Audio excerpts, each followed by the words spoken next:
3, 2. What's up, everybody? My name is Jeff Gibbard, sometimes called Peter Parker. I'm a real-life superhero, the founder of the Superhero Institute. I also run a small consultancy for myself called J. Gibbard LLC.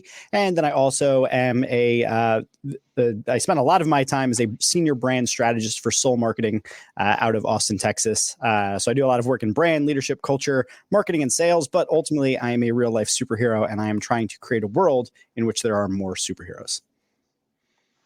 Cool, man. So what the heck's a superhero, Jeff? Define that for us, man, so we can start the conversation. Yeah, man. So I think of it a little bit like a progression, right? Everybody is super powered in some way. You have something that you are good at. You are uniquely better than other people at. It's a unique skill that you have. From super powered, once you are able to acquire more superpowers and you acquire enough of them, I would put you in the category of, say, superhuman. And that's the ability to continually acquire new powers.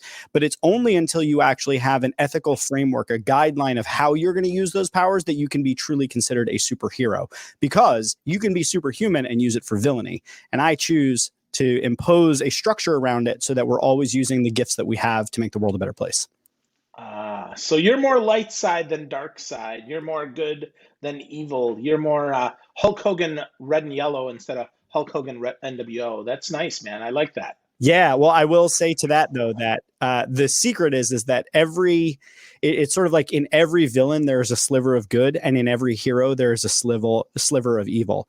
And you can see that in storyline after storyline in the comics, but that no one is perfect and no one is like universally good or evil. And my evil side, though very small, is super dark. I mean, it's like when it comes out, if you get on my wrong side, it is not good. But that's such a rare occasion, but it's there. And I think that's the secret of like every person, whatever side of the villain hero spectrum you fall on, is like there is the other side in you because we're all a balance, you know? Wow. Yeah, no, I totally agree. That totally makes sense. But I would say it's more than balance, though. I think we have it there. And much like the Hulk, it's inside us. We're always angry, and insert your dark side there. It's just a matter of how does it come out and why does it do that? So, Jeff, how'd you get interested in superheroes, man? Well, when I was a kid, I was really into Superman. Before I was exposed to the complexities of like, more interesting and nuanced superheroes, I just like Superman because he was like, all powerful. He could shoot lasers and he could fly and he was awesome. So I was a kid that was really into superheroes, primarily, again, Superman and a little bit of Batman. But then it took like there was like a giant gap in my life where I just was not into it at all. It like really wasn't a thing, but I was always ambitious. I always wanted to do great things. I always wanted to, be the best at whatever I was trying to do. I failed most of the time, mind you. But it wasn't until actually the first Sam Raimi Spider-Man movie came out that I actually got back into superheroes. And it was that movie that I would really attribute like my reinvestment in superheroes. So from that point forward, I got really, really all in on the whole superhero thing and about, really trying to grow yourself into the most, for lack of a better term, powerful, but I guess the most capable person you can be, and then using those powers to make the world a better place. So I always saw getting better at marketing as being a thing that can make the world a better place if you brought the right type of spirit to it. Same thing with sales. If you learn how people work and you could influence and persuade them, so long as you have the right aims in mind when doing that and you're not trying to manipulate them for your own selfish gain, you're becoming more powerful. You're becoming more of a superhuman. And again, then when you put the right constraints around it, and you get enough people doing that, you can actually change the world. Awesome. So how do we find that balance, Jeff? How do we make sure that we're not all dark and not all light, that we actually have some yin and yang there?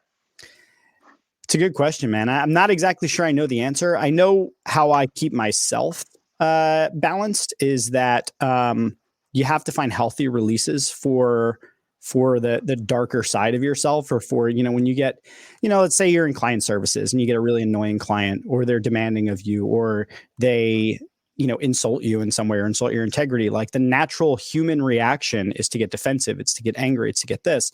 But if you try and remind yourself to take that as a learning opportunity and to try and grow from it, and if you do get angry, whatever, like go try and work it off in some healthy way. I had an experience in the last 6 months. I'll leave it at that so that it doesn't narrow things down too much. But where I was really irritated with a particular client experience that I was having, and I knew I was going to have a call with this client. And I decided that morning when I went to go work out at the gym with my trainer, I just told him, I said, listen, I'm bottling up like a serious amount of like angst and aggression right now, and I want to let it out in a healthy way. What can we work on today? Can we lift some really heavy weights? Can we do something like that? So he put me on like deadlifts and like just kept stacking the plates until I was like, stop. And then at the very end, he gave me a sledgehammer and a giant tire, and he just made me wail on it for like, 10 minutes or so. And I just left that and I was like, everything's fine. So on the one hand, you have to learn, I think, how to deal with negative emotions in a healthy way and not let them come out, because there can be long-term negative repercussions, not just for the other people that you're dealing with, but also for yourself. It's like you carry around that anger and any of that frustration, it kind of poisons you. So instead, you have to kind of learn how to transfer that into something that helps you grow. So that's on that side. On the side of not letting yourself get carried away with what you're good at. Again, I think it's having a really strong purpose of why you're doing what you're doing and having good kind of ethical guardrails to keep you in line. So for lack of a better term, it's like, what is your brand and how do you stick to it and how do you live it every day?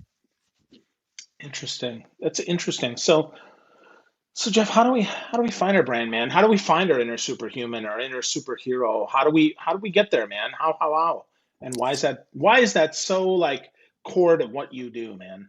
Yeah. So it's the superhero thing is so deeply personal to me because I see myself in those stories. And I'm going to give you like the rapid fire examples here. Batman was born out of the murder of his two parents. Spider-Man was born out of the murder of his uncle. Superman is an orphan from a planet that blew up and was raised by foster parents. All of these superhumans are born of tragedy. They are all conflicted, and they all have some sort of a purpose that's driven from something that was painful.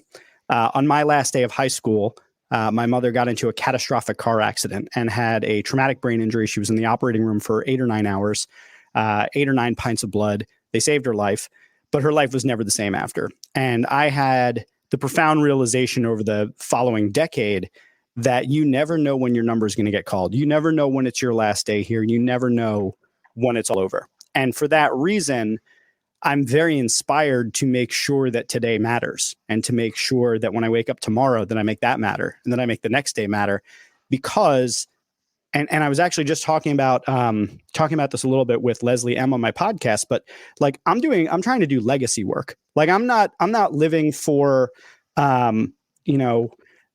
any sort of short-term gains here. Like I'm really trying to leave a mark behind that helps people on a bigger scale. It's bigger than what I'm doing for me. I'm trying to do something that's bigger for more people.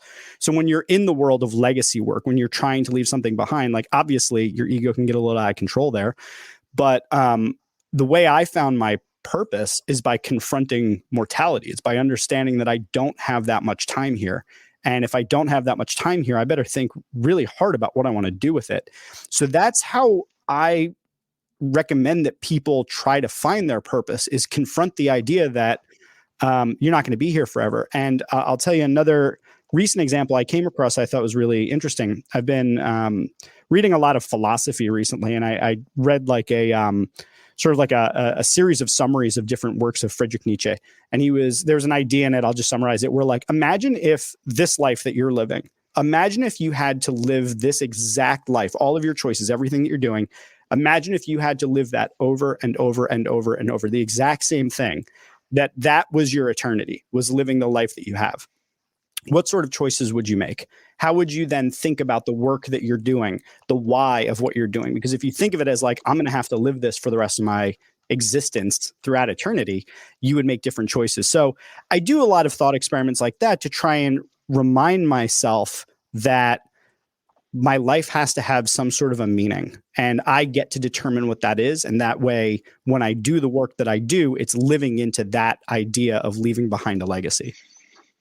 Wow, that's really deep, man. I studied some Nietzsche as well when I was in school, and a lot of his stuff really made me think that imagining this life, like right now, this is your heaven, your hell, whatever you believe, it really does change the way you look at your life. And to your point, I think it does help us find our purpose because we think, ooh, well, maybe I'd like to do more of this, or maybe I'd like to do less of this. And we shift that around a little bit to get it in the right dosage, if you will, to get where we want to go. So That's so interesting. So how, I mean, Jeff, I've talked to people and I love the idea of legacy work, right? I mean, I do my best to do that as well. But sometimes, man, we got to survive. So how do we balance that, bro? How do we balance legacy with now? I mean, I don't think you can do legacy work unless you do the now every day. And I think sometimes your now is going to shift as part of a longer timeline, right? Like it's not like every day you get up, you have to do, epiphany groundbreaking work. Sometimes you just have to put in the work to get there. I just wrote a post recently called paying your dues. And most of the time when we use that phrase, it's like the old guard saying like, oh, you have to suffer some slings and arrows and put in the work before we, the old guards, will allow you to have your shot. I actually think of paying your dues as a different thing. You have to pay your dues to your future self, that the work that you're doing today is about making yourself better in the future, right? So I think of it as, you have to survive. Sometimes the game that you're playing right now, to be part of that legacy work, you might have to get through this particular challenge and trial that you're going through. And to that point, like, I've been after big things my whole life, but I've had periods of time that were just like dark and awful. Like I had a period of my life in my early 20s where like I had no idea what I wanted to be, who I was going to be, what I wanted to do. I had just gotten fired, or actually just emphatically quit from a job as as a waiter. And I was just surviving on ginger snaps and water for like a full week. And like we were just so that we could like pay our electric bill. That was like how like post college poor I was. And like that never stopped me from thinking like, oh, well, there's still going to be something else bigger that I'm going to be moving towards. So I think sometimes you just have to accept that like right now, this may be what it is, but it's only when you give up on the future thing that you're trying to get to that thing that you're going through today, that I have to eat, becomes your reality. You can still always choose to and I don't want to say this to minimize people who are going through like actual systemic like challenges that may be more difficult to overcome. I mean, I'm a white dude. Like it's a lot easier in this society for me to like not be presented with hurdles that other people may have. But just in terms of like on the very micro scale of like the choices you make as an individual, when you have the opportunity to look at things in a certain way that lead you to believe that you're capable of greater things and you can keep pushing towards that, I think that that's kind of what you have to keep in mind, because once you resign yourself that it's not going to happen, then it's not going to happen. Yeah, right on. Right on. So focusing on maybe how just this little step right now is still continuing to move us forward, even if it's not exactly what we want to do, and keep staying the course, right? Being focused, even if we're stepping aside, we're still staying the course because we're still keeping our eyes on the end. Is that kind of what you're saying there, buddy? Yeah, I mean, look, you have to wake up every day, but you still can go to sleep and dream. And I think every day you should also wake up and dream a little bit. And that, the minute you stop doing that at all is you're resigned that it's not going to be any different. And I've just never been able to do that. I've always felt like, again, driven by this idea that like, if this is the only life that I get, if this is the only shot that I have to do something with it. Like I'm compelled to. I have no other option because I'm driven internally by the idea that my life has to have a meaning and I get to assign that. So there's no quit in me. There's falling down. There's getting knocked on my ass. But for me, there's always getting back up because there's no quit in me like that. And again, that's not prescribing to anybody. Like I'm not on a soapbox saying like you have to do anything. But when I look at the way that I operate and how I found my purpose and what drives me and how I keep getting up and all those things, these are all the ways that they're tied together. Yeah. Wow. Wow. That's strong, man. So wow. So let's get back to that thought about balance, because you said as you introduce yourself that you do about 14 things there. Yeah. So how do you do all that, man? Like, how do you compartmentalize? Are you just the most, are you like living on your calendar, or how does that work, Jeff? So I am a very organized, calendar-driven person, task manager-driven person. The way that I do it is I do something that a lot of people do not do. It's a very uncommon thing, but I am very rigid about my scheduling, and I am, for lack of a better term, I have a very, very tight velvet rope around my time. So when I had left an agency in mid 2019, and I really started to think like, what do I want to do next? So I took about 6 months off. My wife kind of carried the load, and I tried to think about who I wanted to be and what I wanted to do next, because I had spent a decade in social media. I didn't really want to do it. anymore. And I wanted to kind of shift towards leadership and culture and brand and all these different things that intersect.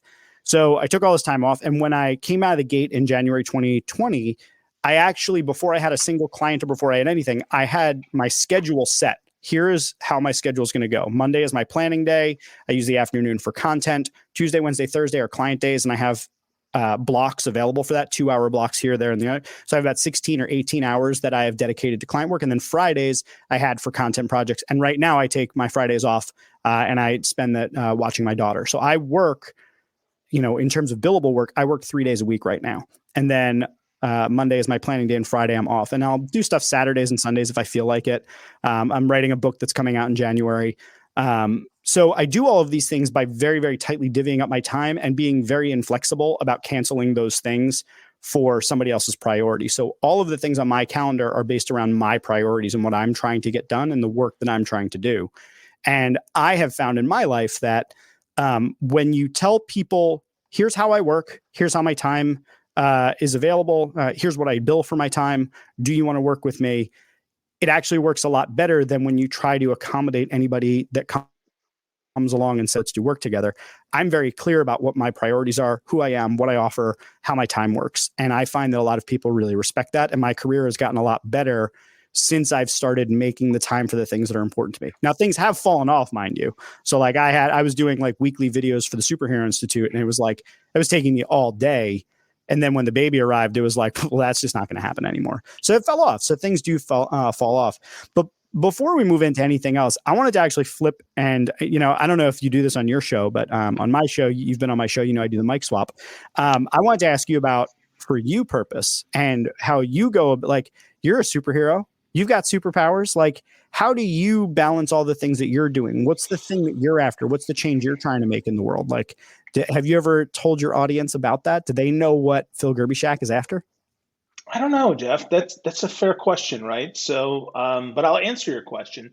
What am I about, right? It really is about connection and connecting people to the other people that they need, connecting people to ideas, right? And connecting and making them simple. Because a lot of people, they have these grandiose ideas that I think a lot of times are unexecutable because we don't know what the next step is. I mean, it's one of the reasons I do podcasts. It's one of the reasons why I agree to, get on the other side, right, and be interviewed by smart folks like you, because it's sure as heck not self-promotion. I could give a crap less. I'm happy to toil in relative obscurity. That's not my goal ever, but it absolutely is to connect, right? And so if I can get to a new group of people that need, to hear a message of hope, if you will, or gratitude, right? Because gratitude is one of my big things. I'm really grateful for a lot of the great stuff that's in my world, even the little stuff that's great. Helping people break that down into things that they can actually do, and then connecting that to more and the next step, and have a little bit of hope about that. I mean, that's what I'm all about. And how, some days I miss that, right? Some days I'm pretty downtrodden as well. But when I really focus on that and I really think about the value that I can bring and the way that I can, connect right now, honestly, with you and anybody who might be listening or watching or, even tangentially in the background, I think that, I'm able to be successful. And it's hard, man. There are days where I don't want to do it, bro. I'm not going to lie to you. Like, I'm tired. Yeah. Right now, I'm tired. And yet, the next step that I can make right now is to pull it in and to be present for my family and to be present with them, right? And to get to that next step for them. I don't know if that even answers the question, but that's what hits my head. No, I get it, man. And the connection piece is that thing that you're probably, when you're feeling that down, that's probably the thing that brings you back, right? Like you recognize this is a gift that you have to be able to connect people to other people, to information, and using that gift to pull yourself out is very super heroic, in my opinion. It's part of resilience. And I think to use it for the benefit of other people, even at your own expense sometime, is very super heroic. The self-sacrifice to do things for other people's benefit. I appreciate that. And, I hope that you are able to see that that's like your thing that can like get you going. So, to come back to that when you're feeling like when you need that extra jolt, jump into the connection, man. Yeah, for sure. Right. For sure. And that's where I think part of that comes with being able to coach myself, right? To be able to say, to your point, right, that knowing having that self-awareness to know that connection matters. So when I am feeling crappy, a lot of times my default would be to turtle in and to pull in and say, you know what, I'm just going to be by myself. But I recognize that when I've done that, that has not been successful. That's actually been really unsuccessful. It's Yeah. really made me more miserable for more long of a period of time. So I have, pulled out it. I know one summer, man, was the hardest summer of my life. I must have interviewed 80 people and gotten tons of connection because frankly, I was just burnt to a crisp. And that helped a lot. That helped a lot because even though my default is to be by myself, I know, and not ask for any help. I know that by doing that and having conversations, I was able to actually get help with sometimes without even asking for it, right? Yeah. Well, I appreciate also the honesty of like sharing where your best intentions may go offline, right? So like, that for you, that if it gets too stressful or whatever, your tendency might be to retreat. I know for myself, one of the things that I struggle with sometimes is when I'm feeling stressed or when I feel like I'm not making enough of a difference, I kind of like overcompensate, over execute, and like I'm like, let's go, let's take charge. And I will march full steam ahead, possibly even too fast for the other people that I need to bring along with me. I may steamroll conversations. I may talk over people.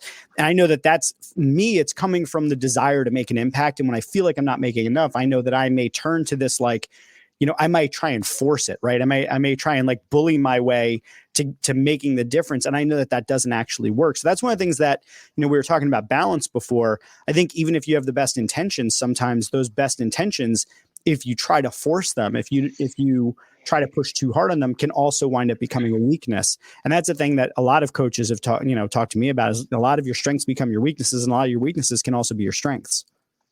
Yeah. Yeah, absolutely. Anything taken too far or too little can definitely hurt you.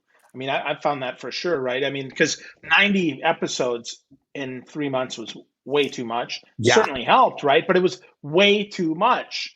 And so then I realized, okay, well, now I need to take the next month to actually process some of that. Because while it felt great to connect, I also was overstimulated and I had, 3,000 ideas that I was like, oh my gosh, I gotta Yeah. execute on this, and slowing that down, right? Picking one or two things to execute on. That really helped, man. That really helped, right? Breaking that down. And then I realized, I bet I'm not the only one like that, right? Breaking that down into manageable pieces, perhaps that's something others could benefit from. And that ended up being, a big thing even that I offered today, is being able to break it apart and see the steps and the big picture, because a lot of times people can see one or the other. And so I'm grateful for that time, even though at the time it was hard as hell, man. Yeah, no, and I appreciate that, and that's also something why I think you and I connect so well. Is that's an ability that I think that I've been nurturing in myself for a long time, is being able to see the big picture and then break that big picture down into smaller, isolated steps. And partly for me, that was a result of trying to really round out one of my big weaknesses. Is that, as someone who struggles with attention, I've found that without clear systems and without being able to take bigger ideas and break them down into smaller executable tasks in a system, I could just stay in the clouds, like ideating all day. Like, I'm great in a brainstorm, but like at some point those ideas need to become reality. And I've gotten better over the last decade, really by imposing very, very strict systems upon myself and building better processes. And that's helped me to really see things in a very process oriented way, seeing the sequence of steps starting from the end and working backwards, breaking them into those smaller pieces, assigning due dates, responsibilities, all the sort of things that go with it, taking those small steps, breaking them into even smaller steps.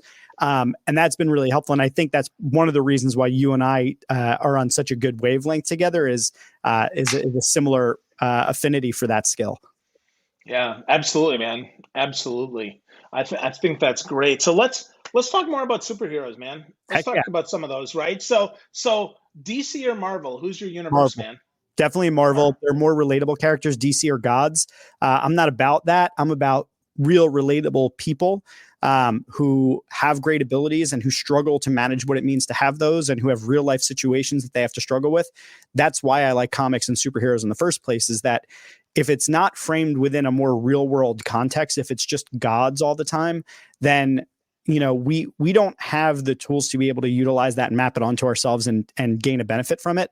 But when you take my favorite superhero is like far and away Spider-Man, and it's the most relatable comic that's ever been created. It's about, a teenager who struggles with depression, who struggles with, the responsibility of the powers that he has, who struggles with girls, who struggles with his identity, there's so many things that, like, whether you're a teenager or even an adult, all the fraud syndrome that's in there. Like, there's not a person that, you and I both know or interact with or in our circles that hasn't at some point mentioned it. Right.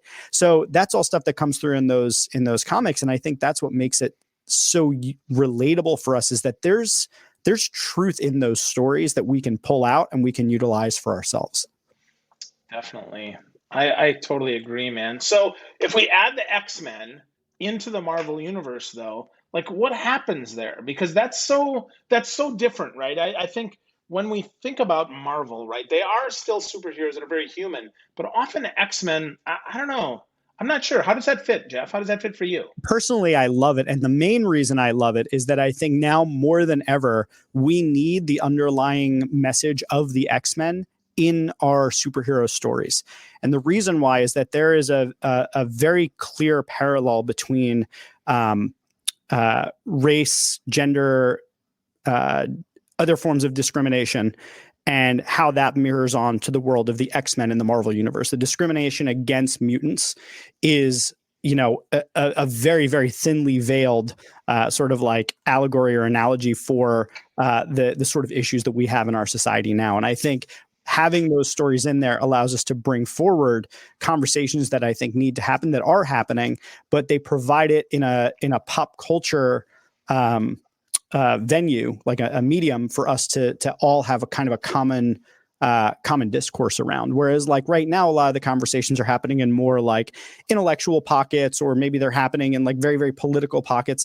But if we had those conversations taking place around like these billion-dollar franchises of entertainment, well, now we get to have a more open conversation. And you're starting to see some of that. You see with like Black Panther with, an all black cast and black director, like basically a groundbreaking thing in like the world of movies. And then you have, the issues that happen with Captain Marvel and like Brie Larson being outspoken and some people taking offense to that. And I think these things are good in some ways because they're kind of bringing conversations to the surface that need to happen. So on the side of like bringing the X-Men in, like just talking from a purely like social perspective, I think it's good. On the comic side, I mean, come on, now we're bringing in Omega level mutants. We're talking about reality distortion. We're talking about people who are born with these abilities. You've got Wolverine. Come on. You've got Magneto, possibly one of the greatest villains of all time in any form whatsoever. And then if we expand X-Men to take in the entire Fox properties and we bring in the Fantastic Four, now we get access to my favorite villain of all time, Doctor Doom. Doctor Doom is far and away the best villain that has ever been created in the Marvel universe. And I'm just excited for him to be a part of the Marvel universe at some point. Doctor Doom. Doctor Doom is by far the best of all villains. Oh, come on. Why is that? Okay. First of all, he's brilliant, like the most brilliant of all. So here's the thing. When I think about villains, this is the dark side coming out here. When it comes to superheroes, I want the most heroic, honorable, pure of superheroes. I want there to be I love Captain America. I love Spider-Man. I love people that have like pure ideals, self-sacrifice, defending the little guy, protection, the whole thing. When it comes to villains, I want pure evil. I want my second to Doctor Doom would be Carnage, because it's just a psychotic serial killer maniac. But Doctor Doom, the reason why I think he's far and away the best is that, one, his intelligence rivals anybody in the Marvel universe. Really only Reed Richards would go toe to toe with him in terms of intellect. He's defeated Thanos. He's basically he's rewritten reality. Like if you go into like the Doctor Doom archives, like dude has been among the most powerful and evil of all. He's menacing looking. He's got just an incredible power set. He's mysterious, badass, just everything about Doctor Doom. And I can name a lot of other villains I really like, but if I were to take any of them and put them toe to toe with Doctor Doom, there's not many that are going to win because the dude's just too smart. Wow. Yeah. Wow. That's incredible, man. That's pretty cool. So I gotta ask. So you love Spider-Man. Is there a superhero that you're like, man, this one just doesn't fit. This one just doesn't make any sense to me. I mean, tons of them. There's so many like thrown away, forgotten superheroes. But if we're sticking to like the big ones, like the ones that Yeah. are like, in the upper echelons of like notability.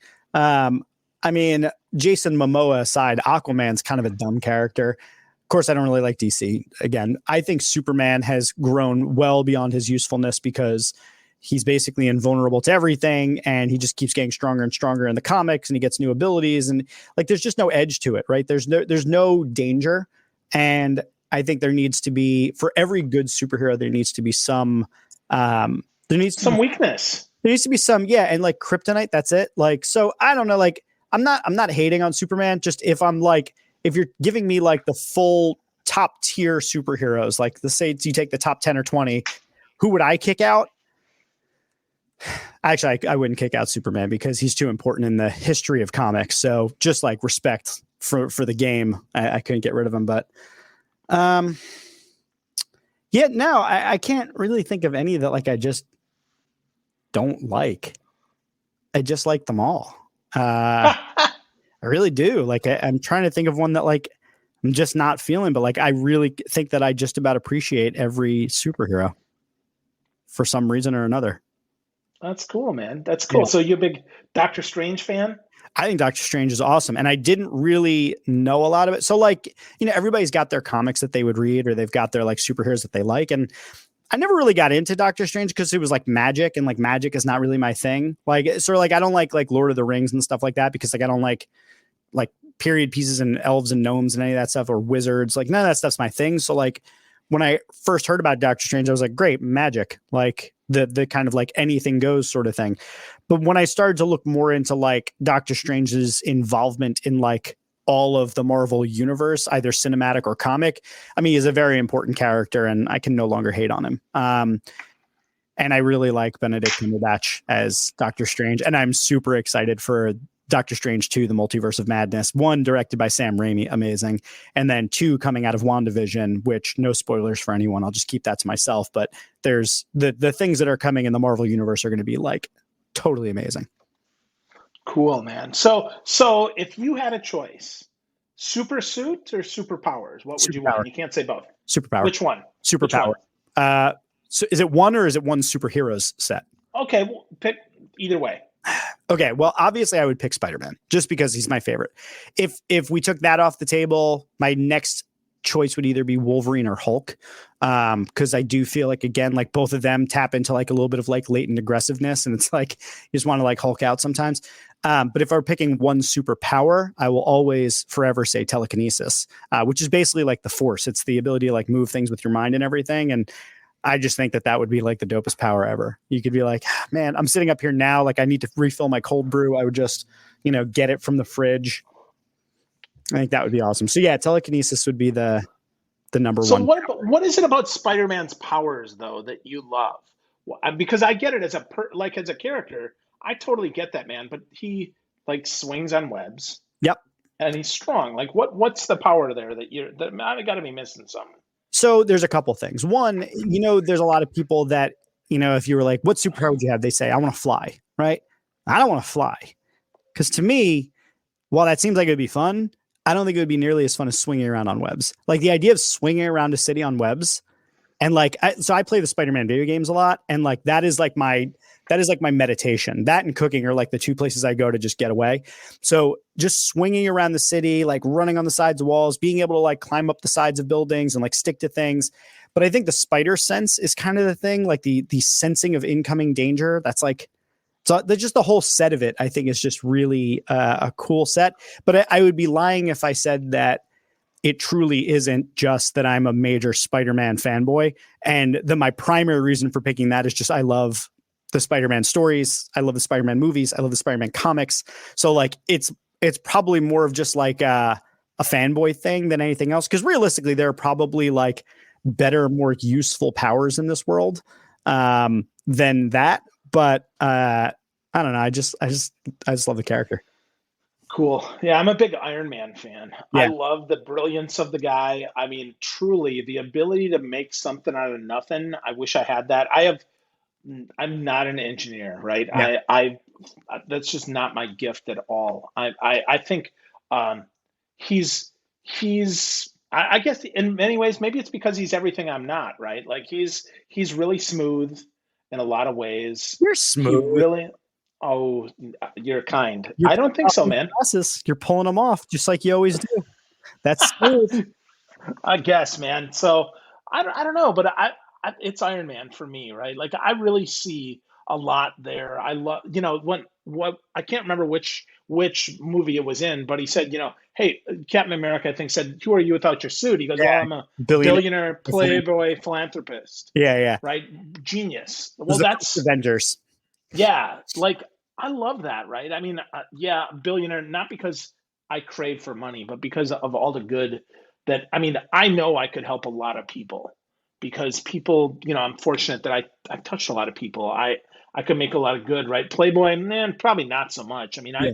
love my sweetheart. I don't need that. But the whole, philanthropist, the giving them back, right? And the genius part, just the ability to put things together the way that he does, the way that he takes the world that his dad created and pushes that into and gets that is indeed the core of who Iron Man is Yeah. from his father. I mean, because my dad, I love my dad. His birthday was this week. I love my dad, but I would not say that we were ever close growing up. I mean, my dad is my dad is, well, so he's 74 this year and I'm 47, so we're the reverse, Mhm. right? So he was 27 when I was born.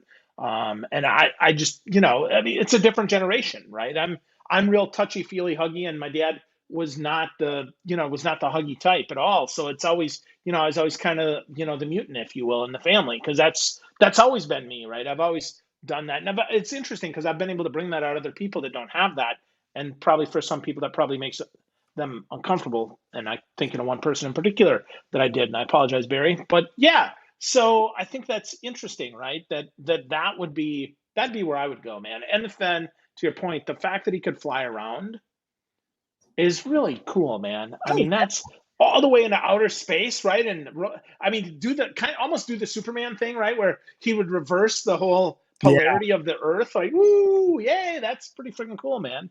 I don't Yeah. know. I'm a huge Iron Man fan. Don't get me wrong. When I Yeah, think of Iron Man, I also think of all of the comic runs with his alcoholism and, yeah, the ego and the various different things where he almost destroys the planet. He saved the planet in so many of these movies, but he is also kind of the cause of why these things happen. So, I mean, look, I cried I mean, I'm sure everybody's seen Endgame at this point, so spoilers, but like when he snaps at the end of Endgame, the first time I saw it in the theater, I was with friends, so I kind of held it all together, but I was starting to get a little choked up. And when I saw it again in the theater by myself, and I bawled. Dude, I bawled in the theater. I was just like, Tony Stark.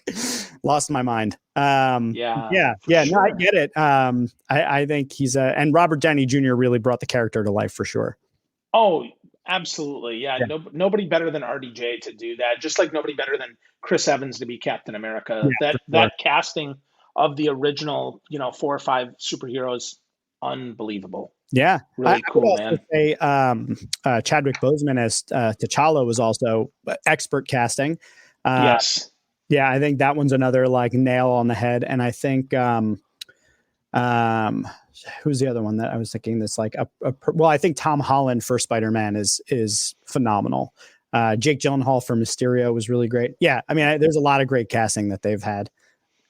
Yeah, absolutely, man. Absolutely. So as we bring this home, let's bring it back to kind of where we started, Jeff. How do we take the next couple steps, or maybe just the first step, man, to finding that inner superhero without it being super scary and without it being something that we can't do? Yeah. So I'll make it super practical. There's something that I came up with called the Superhuman framework. And the Superhuman framework, when paired with the superhero code, is your pathway to becoming a superhero, in my opinion. So the Superhuman framework works like this. There are 5 components to it, and they typically go in this order, but they don't have to. And they're what I would call meta abilities. They are not in themselves individual single abilities, really, so much as they are abilities that lead to other abilities. So the first is learning. The the first step in becoming superhuman is that you have to be able to learn and consume information and be able to process it and store it and do things with it. So the first is learning. The second is thinking. That is, you have to be able to not just take what it currently exists, but you have to invent new things. And that happens by way of thinking. You have to understand your existence by reading philosophy. You have to understand the world around you by thinking about science and how it works, and learning and then thinking about it. You have to, if you're interested in a subject, you can't just take what's already been done and then blurt it back out. You have to think about it and make it your own. That whole Pablo Picasso quote, good artists copy, great artists steal. And what he meant by that was that to steal it is to take it and make it your own, not just to copy it and say it's yours, but you take it, turn it into something new and claim ownership over it. So that's what thinking does, is it gives you the ability to take what you've learned and take ownership over it and make it something new. Then communication is the third part. So learning, thinking, communication. Once you've learned things and you've thought about them and you have these new skills and these new ideas and whatever, you have to be able to communicate it to people. You have to communicate your vision, what you know, and then you take that communication and you move it into the fourth power, which is leadership. If you can lead people, when you learn things, you think them, you communicate it, and then you can lead people, you can build a movement.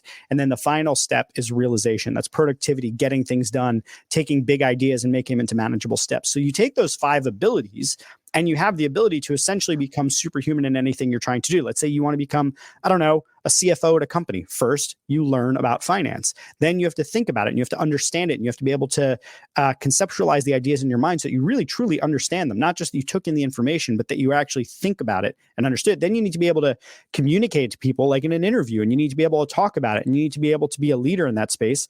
And once you're able to do that, you can lead a finance department, and then you have to get things done. So you have to be able to manage people, you have to be able to manage projects, etc. So no matter what it is that you're trying to do, this superhuman framework is the step to get there. And then the final piece is applying the superhuman code or the superhero code. And this is the ethical framework. So this is about putting in all of the things that make you a superhero, the things you have to consistently do. So there's resilience, there's courage, there's confidence, vulnerability, responsibility, compassion, protection, self-sacrifice, growth, and empathy. Those are the 10 aspects of the superhero code. And all of them put you in the position of being a person who is willing to do what needs to be done for the benefit of the greater good. Truth, justice, the American way, all that sort of good stuff. So those are it's me rambling on a bunch of the things, but I would say if you want to become someone who's working towards something, decide the change you want to make in the world, learn about how to do it, think about how to do it, communicate about how to do it, lead others in a movement to do it, and then get shit done. Love that, man. So much goodness there, Jeff. So much stuff that we can do to actually be the change that we wish to see and become truly superhuman. I love that, man. So the new book you said is coming in January. I'm imagining you'll put it up at jeffgibbard.com and probably talk about it on your superheroinstitute.org. But tell me, just give me a little sneak peek, Jeff. What's the book? Is it the superhero framework, or what's going on? No, so the book Becoming Superhuman will be coming later on. That's going to be my third book. My first book that I'm releasing in January is called The Lovable Leader. I'm publishing it with Page 2. And it's a book about the concept that basically all business is personal. This idea that it's not personal, it's just business. I don't buy that. I don't believe that. I think it's nonsense. I think that to be a great leader, you have to be able to understand and appreciate people. You have to understand that in order to lead great teams, it's all about the people.